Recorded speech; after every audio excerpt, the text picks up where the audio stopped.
una muy buena ley de seguro agrícola y en mi opinión personal tiene que ser como es el sistema de reparto. No puede ser que el Estado se desligue del aseguramiento. No puede ser al libre albedrío y la libre decisión, porque es un riesgo demasiado grande que después el Estado paga peor por la falta de producción. Tiene que haber una ley, a mi criterio, de educación agropecuaria para atender la educación agropecuaria media y la educación informal o la capacitación laboral. Es imprescindible la capacitación y en esto también tiene que ser un programa, una ley que sustente un programa con responsabilidad pública y responsabilidad privada de los sectores organizados, tanto del empresariado rural como de los trabajadores rurales. La legislación sobre guarranteo.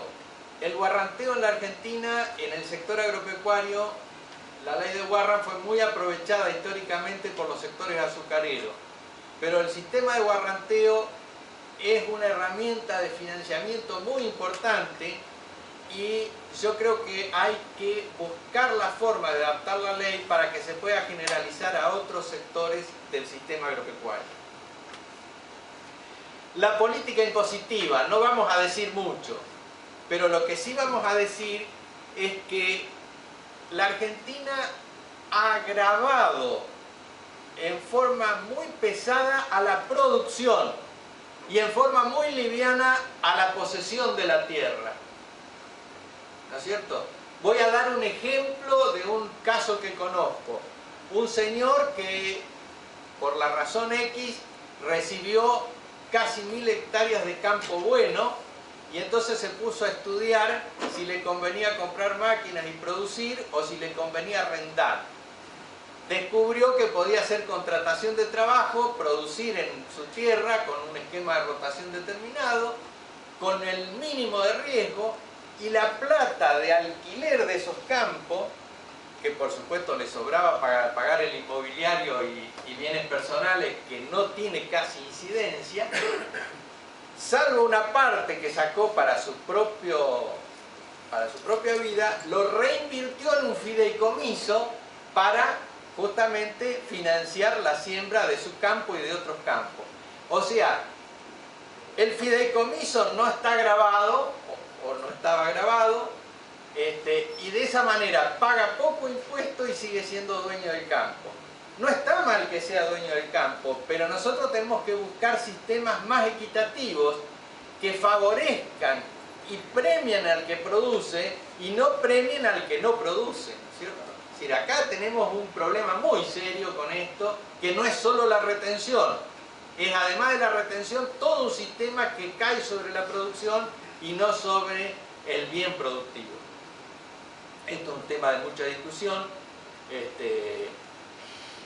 y sobre todo yo creo que modernamente hay miedo a discutirlo porque en su momento generó grandes divisiones en la Argentina a raíz de la famosa renta potencial de la tierra, cuando no había información tecnológica para hacer un buen sistema de imposición, y hoy en día mucha gente tiene hasta miedo de tratarlo políticamente porque puede generar tensiones, pero es un tema que se tiene que resolver en la Argentina.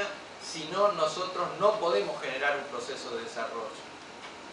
Nadie trabaja porque quiere. La gente trabaja para ganar plata y para sostener a su familia y su desarrollo personal o familiar. También otra cosa que yo creo que hay que revisar es la imposición a las rentas financieras.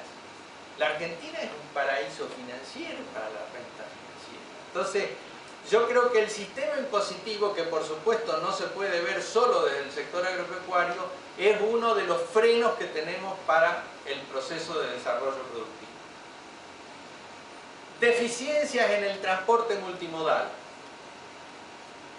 El transporte en la Argentina realmente deja muchísimo que desear, más allá de que el esfuerzo que hacen los camiones y las rutas para sostenerse en el tiempo.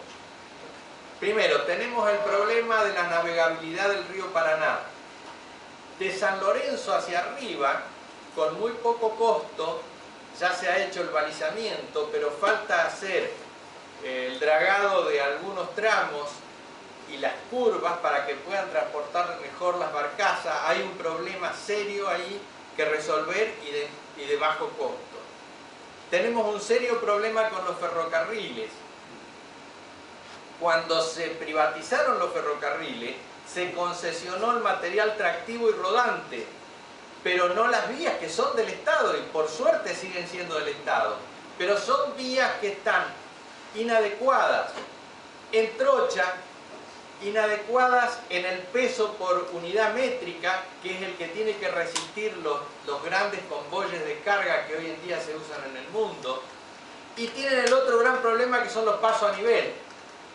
Entonces, el Estado tiene que reconstituir las vías, que además es un trabajo que se puede hacer con material producido en la Argentina, donde hay una excelente industria del acero, donde hay posibilidades de la industria de los durmientes, donde hay balasto. Argentina es un terreno llano, no tiene costo para el desarrollo ferroviario. Además, la renovación de vías es un trabajo que solo se puede hacer con mano de obra intensiva. Con 1 kilómetro de asfalto que cuesta más de $1,5 millones, se puede dar mucho más trabajo reconstituyendo con ese $1,5 millones vías.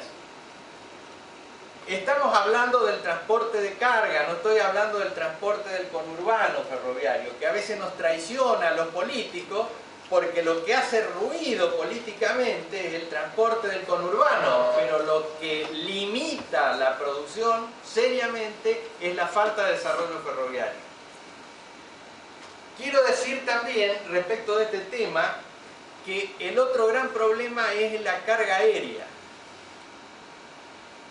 Sobre todo el desarrollo de cierta fruticultura en las regiones extrapampeanas requiere la carga aérea como una de las limitantes, y muchas de nuestras pistas en el interior no tienen las condiciones necesarias para el transporte de aeronaves de carga. Entonces este es otro problema serio.